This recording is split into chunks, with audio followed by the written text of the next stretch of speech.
So let's begin. All right. So this is like, sewing machines 101. That is, as basic or as simple as I can, make it for everyone. But when you're shopping for like a sewing machine, there are different brands. I have three different brands. They're Suzuki, Singer, Brother, Genome, Econsu, or Bernina, PF, FAF, I call it, or Simplicity or Toyota. There's others, but everybody knows Brother, Genome, and Singer. Some of these other brands I think might be international brands, but the most common brands that we do have in the US is Singer, Brother, and Genome. And I actually have all three of them. Without really thinking about it, when I was shopping for a sewing machine, the Brother that I have turned out to be the most affordable one. And then I acquired a serger, and it just turned out to be a Genome because it was more affordable when I was shopping. I think I paid like $130 for this one. It was recycled or used. And my Singer, which is my treadle, which is the one actually to your right in the picture here. So I actually have this specific brand, and it looks like it's the same model. But out of all of these new brands, when I tell you the Singer on the right sews better than all three of my sewing machines combined, there's just something about the 100% cast iron steel that these machines are made out of that makes them so sturdy that my sewing machine, my treadle, is from, I think, 1870 or 1910 or somewhere around there. And when I got my treadle, I oiled it up, I dusted it off and cleaned it up and stuff. And I actually sewed with it. I wish I had the cloth right here to show you the difference. There's such a stark difference in the sewing of the machine. It was so much cleaner. It was so much neater. And so honestly, when it comes to brand, if I'm going to look for a treadle, I definitely wanted a Singer, because one of the things that, it's home for me because I grew up using a treadle. I know it sounds old, but I grew up using a treadle back in Jamaica, island life. Sometimes the island people, quote unquote, third world countries do have really good things. And so I grew up using a treadle sewing machine. And when I got the new ones, you kind of forget. But when I got this old one and I tried using it again, it was just amazing. I was completely blown away just how well it sews. So honestly, all of these sewing machine brands on the left, they all do the same thing. People can review them and tell you, oh, this one's better, or this one's better, or that one's better, but they all do the same thing. If you're just trying to make a garment or just, alter something, nobody's coming up to you and pulling on your seams like, let me see what brand of machine that you use or how neat your stitches are. Nobody's doing that, okay? So whatever you can find, whether it's a vintage, whether it's new, whether it's you dug it out of a trash can, as long as it works and it can make a straight line in a fabric, you're good. So yeah, that's one thing. So some questions I want you to ask before, since some of you already have a sewing machine, that's wonderful, but some questions that I want for those of you who still haven't gotten one yet to ask is, what is my budget? When I first bought my sewing machine, I was being cheap, y'all. I was still in college, so my priorities had to be in school. And so $90 for a sewing machine was a lot. And so for a while, I put it off. I was like, no, it's too much money. But then there was just burning desire within me to sew. And I, was using sewing from I was so young and loving it, and just the joy of making something that you can wear and putting it on, and just like, it's so cool. And so the desire was there. So, the desire within me was just like, what, you're going to use it, so even though it was a lot of money to me at that time, the investment, which is the fourth question, is it worth the investment? Was it worth the investment for me? And absolutely it was, because you see what we're doing now, you have to know what you can afford. And yes, it's absolutely worth the investment if, right, which is question 2, what am I trying to sew? 3, how often will I be sewing using my sewing machine? And depending on if you're going to sew just once or in a blue moon or maybe whenever you feel like, I wouldn't suggest you buy an expensive sewing machine. But if you know that you're going to be using it and you want to make stuff for your children or for yourself or for friends and family, it's absolutely worth the investment. But like I said, you don't need an expensive sewing machine to make simple garments. One of my friends have one of the minis, and it's only like, you can find them for like $40, $50, $30 sometimes, and it still sews, so you don't need to spend a lot and to get a nice sewing machine. And of course, the space. When I started sewing, I was in a studio. My place is not much bigger than that. It's maybe a little bit, well, it's a little bit bigger, but you don't need a lot of space. You only need this much space that I have right now, and somewhere to put the sewing machine on a small table or stool.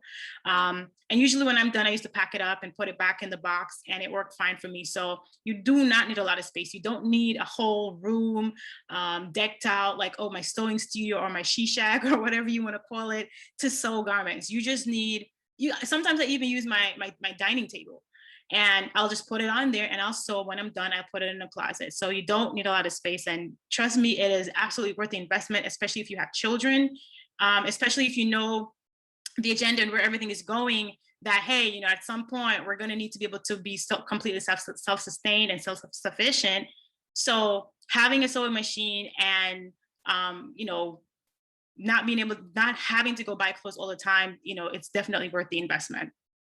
So now we're going to be looking at different parts of the sewing machine, and then we're going to actually pick up our sewing machines and, you know, try to just finagle around with them to get comfortable with them if you haven't already been so. So of course we have the power cord, and the power cord varies on different machines. You plug it in, and the foot, as I call it, something, the foot control, all it does is just control the speed at which you're sewing. So when you press on it, it goes. When you don't press on it, it don't go anywhere. And if you press really hard, it goes faster, etc. So it's just the speed at which you sew. So we have the hand wheel and the reverse stitch buttons. Not all sewing machines have these, but if your sewing machines have them, I suggest that you get familiar with them and use them, because they do come in very handy. So in mechanical sewing machine, you have to sew the fabric by a wheel. It will lower and raise the needle to sew. So when you turn it, you'll see that it monitors or lifts up and down the sewing needle. So sometimes I use it when I'm trying to adjust the needle to a specific position on my fabric, or I want to lift the needle up to put it back in a certain position. So it's very handy with that. Through the power switch, you know, you can start and stop the machine. Most of the time it is found near the power cord. Pressing this button will reverse the direction of the stitches, allowing you to secure the thread at the beginning and end of a seam. So doing a reverse stitch, which is one of the things that I noticed that the treadle machine does not have, which I'm kind of bummed out about, but it's still so tightly and so neatly that I don't think I would need it much. But the reverse stitch prevents your seams from unraveling, especially if you're not done with that section and you start pulling and tugging at it to fit it into other places, then it will start unraveling. So the reverse stitch button will then help you to not, you know, to secure the stitch so that it doesn't unravel.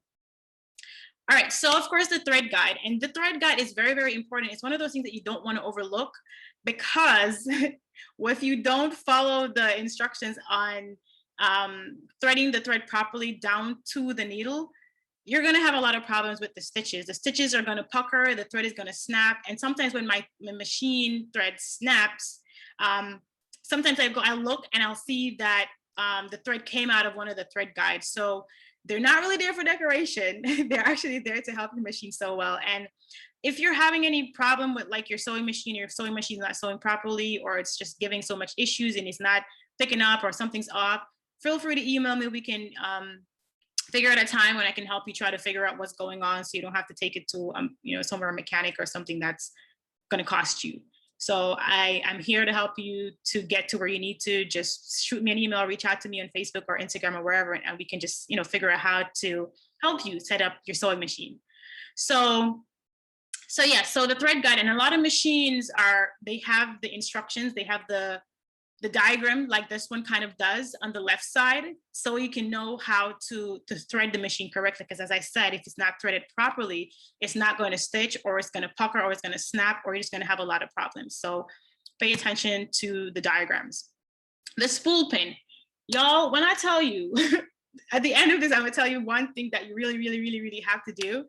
But usually your machine you have a spool pin, and that's where you put the spool of thread.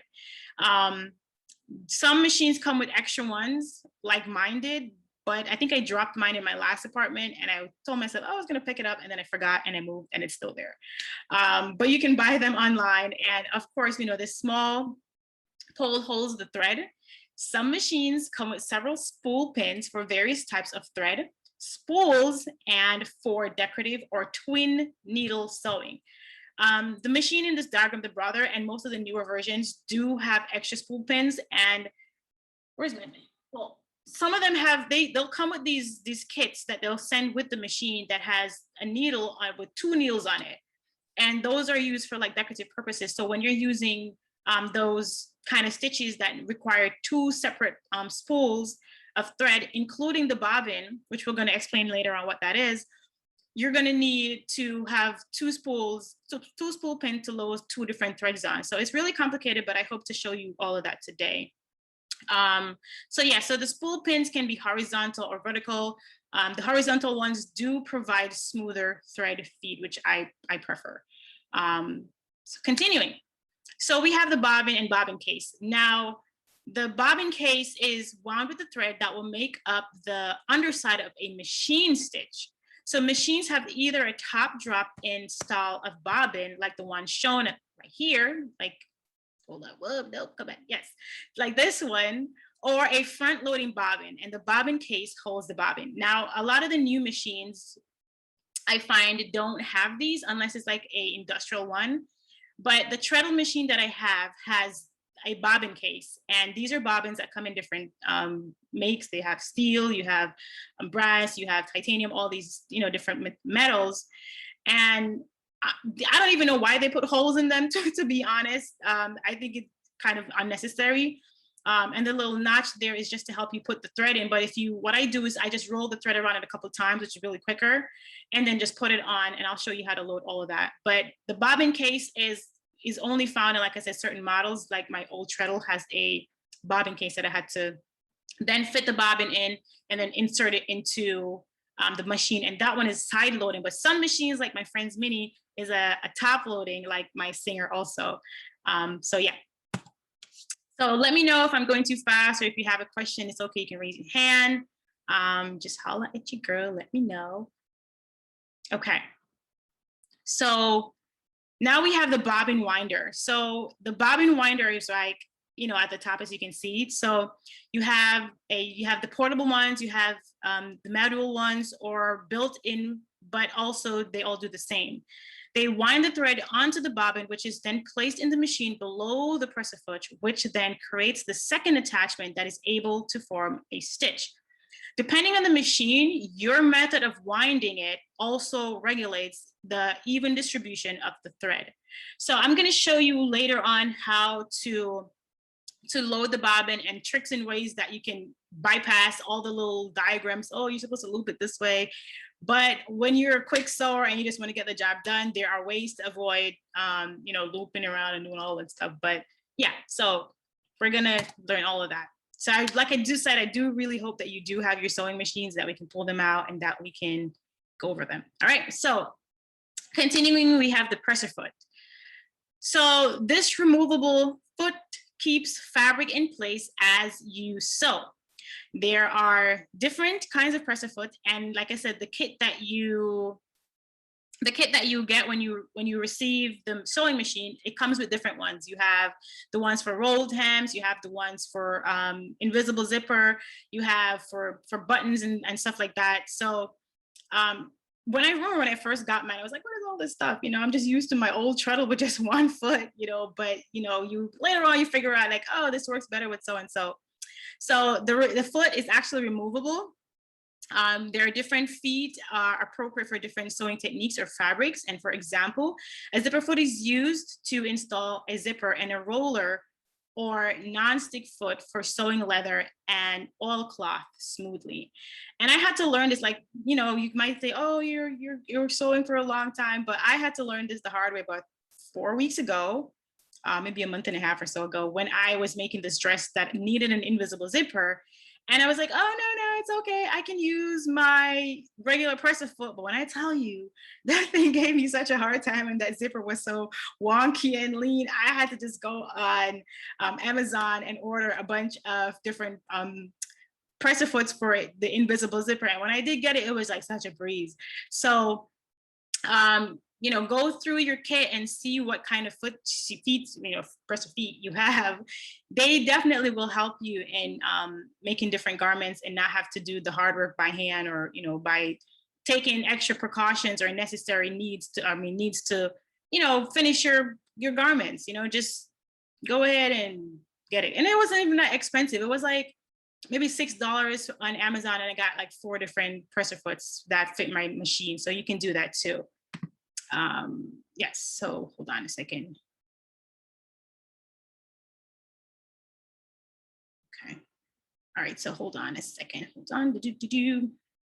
Someone, I'm gonna respond in a second. All right, so if you're trying to reach out to me, you can just email me at sewing.seeds77, or was it sewing seeds 77? The info that I sent you guys, just email me, send me an email, and then we can either meet up on Facebook, Instagram, whatever messenger. You can call me on Facebook Messenger, and we can just do a video chat. And you can see, I can show you how to do like a one-on-one class with you, how to get your sewing machine up and running if it's not working.